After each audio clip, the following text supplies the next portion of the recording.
제가 조금 말씀드리고 싶은 거는 이렇게 너무 저단백 시기를 조금 강조를 하게 되면은 오히려 고령 환자분들한테는 이게 영양 실조가 좀 올 수가 있거든요. 그래서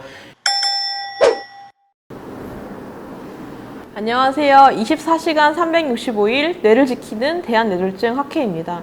안녕하세요. 저는 수천양대학교 신경과 박수연입니다. 네, 저는 동국대 일산병원 신장내과에서 근무하고 있는 이장욱이라고 합니다. 오늘은 이제 각종 뇌혈관 질환의 위험인자로 알려져 있는 만성 콩팥병의 관리 그리고 생활 습관에 대해서 조금 알아보도록 하겠습니다. 그러면 지금까지는 이제 복용한 약제에 대해서 말씀을 주셨는데 실제로 환자들의 생활 습관에서 좀 도움을 받을 수 있는 그런 것들이 있을까요? 환자분들 많이 들으셨을 것 같습니다. 일단은 짜게 먹는 식습관이 고혈압과 부종을 악화시켜서 콩팥에 좀 부담을 주게 됩니다. 일반적으로 하루 나트륨 섭취 2g, 소금 기준으로 이제 5g이 되겠고요. 요게 저희가 보통 일반적으로 이야기하는 저염식이 되겠습니다. 한 끼에 소금 한 꼬집 정도가 이제 싱겁게 먹는 정도라고 할 수 있거든요. 이걸 좀 지켜주면 될 것 같고. 사실 이제 나트륨 섭취를 줄여라 라고 이제 여러 곳에서도 말씀하시고 지금도 또 말씀을 주셨는데 이렇게 저염식을 실천할 수 있는 방법이 따로 있을까요? 네, 아까 제가 양을 말씀드리긴 했는데 이게 일일이 재기는 어렵거든요. 일일이 재기는 어려워서 제가 조금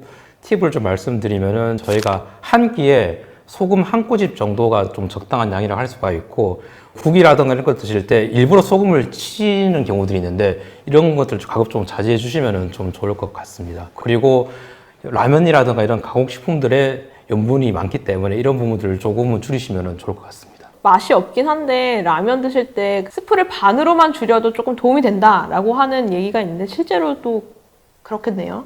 네, 그렇습니다. 소금이라든가 간장 같은 것들을 조금 많이 쓴다고 하면은 그런 거 좀 줄이시면 좋을 것 같고요. 이렇게 염분을 줄이게 되면은 혈압 조절과 부종 완화에 즉각적인 도움을 보이게 되고 실제로 혈압 강화도 10에서 20 정도 낮춘다고 보고가 되어 있거든요. 그래서 좀 주의를 해주시면 좋을 것 같습니다. 저도 라면 좋아하긴 하는데 스프를 반으로 하면은 맛이 좀 어떤가요? 괜찮은가요? 사실은 맛이 없긴 합니다. 그래도 이제 잘 드시다 보면은 이게 익숙해지더라고요. 그리고 요즘에 이게 저염으로 해가지고서는 나온 식품들이 되게 많아서 그거를 이용하시면 조금 더 도움이 되지 않을까라는 생각이 드네요. 사실 저염 시기가 되게 어렵죠. 근데 이제 그만큼 중요한 부분인 것 같기는 해요. 근데 아까 이제 단백뇨 이야기를 잠깐 하셨는데 그럼 단백질 섭취를 조금 줄이면 단백뇨도 줄어드나요? 네. 단백질은 사실 생존에 좀 필수한 영양분이긴 하죠. 근데 콩팥이 기능이 떨어진 만성 콩팥병 환자들한테서는 이런 과도한 단백질 섭취가 결국 노폐물 생성을 좀 증가시켜가지고 이게 콩팥에 좀 부담을 주는 것으로 발생을 하게 됩니다. 따라서 이제 만성 콩팥병 환자에서는 단백질을 좀 적당한 양만 섭취하는 시기가 권장을 하고 제가 그냥 저단백 시기를 하라고 저희가 말씀을 외래에서 드리고 있거든요. 최근 여러 국제 진료 지침에서는 투석을 하지 않는 만성 콩팥병 환자는 하루 몸무게 킬로그램당 0.8g 정도 이렇게 말씀을 좀 드리고 있고 투석을 하는 말기 콩팥병 환자는 조금 여유롭게 보고 있습니다. 하루에 킬로그램당 1에서 한 1.2g 정도 단백질 섭취를 권고하고 있습니다. 그러면 이렇게 말씀하신 거를 조금 알기 쉽게 예를 들어 주실 수 있으실까요? 네, 사실 이렇게 말씀드리면 환자분들 그러면 어떻게 먹으란 말이냐 이렇게 말씀 많이 하시거든요. 좀 알기 쉽게 말씀드리면은 저희가 소고기나 닭고기 기준으로 해가지고 한 100g 정도의 단백질 한 25g 정도가 들어가 있고 계란 한 개 정도 한 7g 정도가 들어 있습니다. 그래서 이런 부분들은 참고를 하셔가지고 식단 같은 것들을 조절을 하시면 될 것 같습니다. 제가 조금 말씀드리고 싶은 거는 이렇게 너무 저단백 시기를 조금 강조를 하게 되면은 오히려 고령 환자분들한테는 이게 영양 실조가 좀 올 수가 있거든요. 그래서 이런 부분들은 영양사 산정을 좀 통해 가지고 개개인에 맞는 단백질 섭취량을 좀 결정을 하는 것이 좀 바람직하다고 할 수가 있겠습니다. 그러면 아무 단백질이나 그냥 먹어도 상관이 없나요? 그렇진 않고요. 단백질의 질도 좀 고려해야 됩니다. 동물성 단백질 같은 경우에는 여러 필수 아미노산 같들이 충분하긴 한데 이게 인 함량이 좀 높거든요. 만성 콩팥병 환자에서는 인 배출이 좀 문제가 돼가지고 고인산열증 같은 일이 발생을 할 수가 있기 때문에 이런 부분들이 좀 콩팥이 좀 부담이 될 수가 있습니다. 그래서 이런 부분 적절히 좀 조절을 할 필요가 있고 식물성 단백질을 좀 더 균형 있게 섭취하는 것이 좀 도움될 수가 있겠습니다. 그러면 동물성 단백질은 무엇이고 식물성 단백질은 무엇이 있을까요? 동물성 단백질 하면은 우리가 익히 아시듯이 여러 가지 소고기라든가 뭐 돼지고기, 닭고기, 그다음 여러 가공식품 같은 것들이 있을 수가 있겠고, 식물성 단백질의 대표적인 예가 뭐 두부라든가 이런 것들이 있을 수가 있겠습니다. 그래서 이런 부분들을 좀 균형 있게 섭취하는 것이 단백질, 단백뇨 관리에 도움된다고 할 수가 있겠습니다.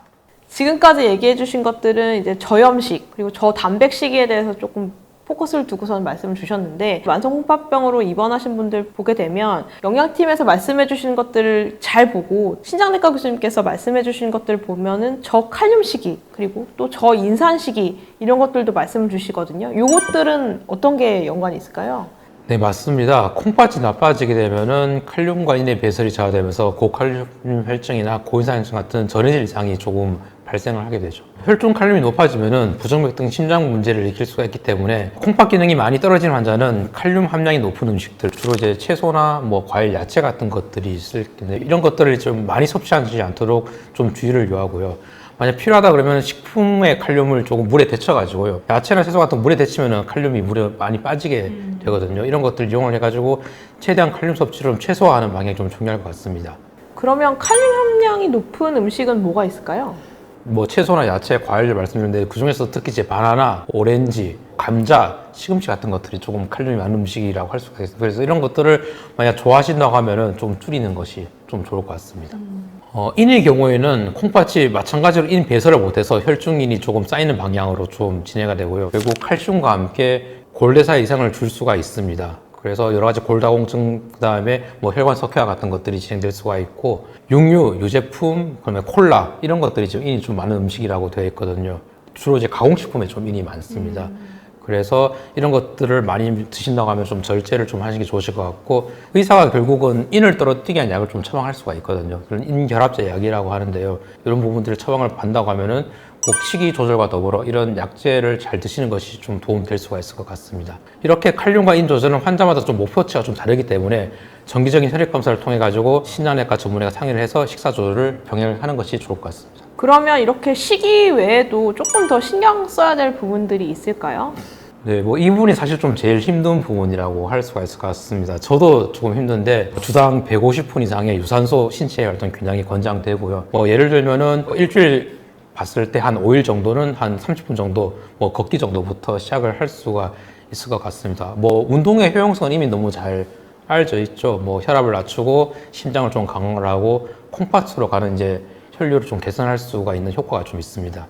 사실 이제 운동을 30분을 하루에 다 내서 하기가 되게 어렵죠. 완전히 다 몰입해서 30분 하기가 사실 쉽지가 않기 때문에 대부분 또 많이 알려져 있는 방법은 쪼개서 운동을 해라. 맞습니다. 그러니까 뭐 하루에 10분씩 3번을 하셔도 되고, 그리고 또 걷기부터 시작을 한다라고 말씀하셨는데 이게 되게 어려워요. 그러니까 실제로 다 직장인이시고 대부분 이제 직장에서 생활을 하시다 보니까 그런 경우에는 가장 많이 이용하시는 것 중에 하나가 계단으로 걷기.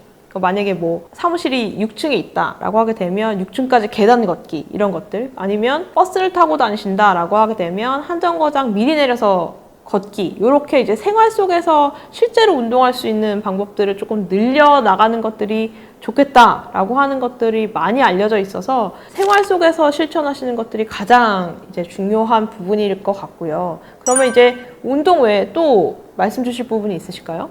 너무 이미 잘 알고 계시겠지만은 흡연이 좋지 않습니다. 흡연으로 인한 여러 가지 독성 물질 같은 것들이 혈관 건강에 너무 좋지가 않거든요. 당연히 흡연 자체가 만성 콩팥병의 진행 속도를 가속화하는 것은 너무 잘 알려져 있고, 그 외에 여러 심장병, 뇌졸중 위험도 올린다고 알려져 있죠. 당연히 금연을 조금은 하셔야 될 것 같고요. 그러면 근데 흡연이 이렇게 안 좋다라고 하는데 왜 이렇게 안 좋은 걸까요? 제가 잠깐 간단히 설명드리긴 했는데요. 담배 속에 여러 유해 물질들이 좀 있습니다. 이런 물질들이 혈관을 이제 수축시키게 되고, 결국 그로 인해 가지고 콩팥의 혈류나 이런 것들이 이제 줄어들면서 염증을 촉진을 하게 되고 콩팥 조직 손상을 악화시키게 됩니다. 그래서 이런 부분들은 뭐 콩팥뿐만 아니라 뭐 뇌혈관 혹은 심장혈관 같은 것도 같이 이제 작용을 하게 되는 거죠. 그래서 위험을 준다라고 이렇게 말씀을 드릴 수가 있겠습니다. 또 있을까요?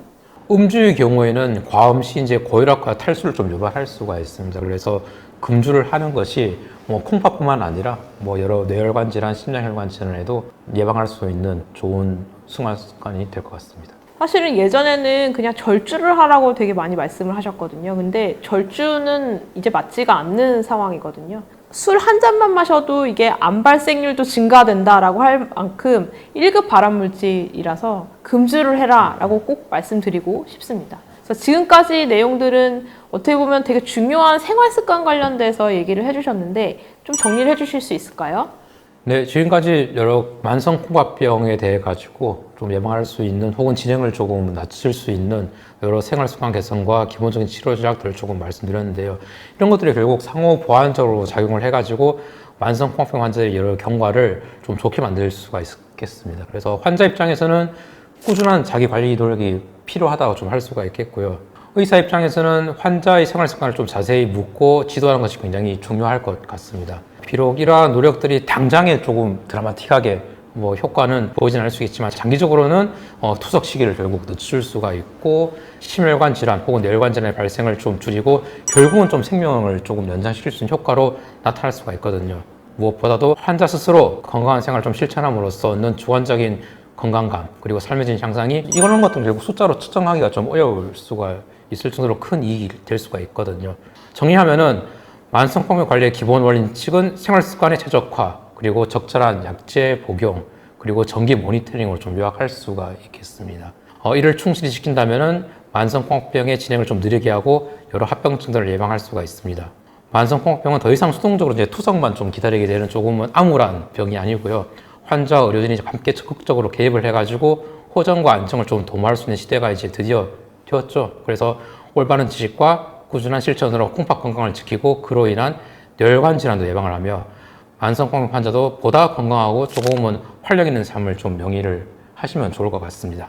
생각보다 이제 만성 콩팥병과 뇌졸중 그리고 그것을 예방할 수 있는 생활 습관에 대해서 말씀 주셨는데 결국에는 이제 건강하게 오래 사는 것과 관련되어 있어서 이 내용이 되게 많이 도움이 되실 것 같은데요. 이 영상이 도움이 되신다면 구독, 좋아요, 알림 설정 부탁드립니다. 감사합니다.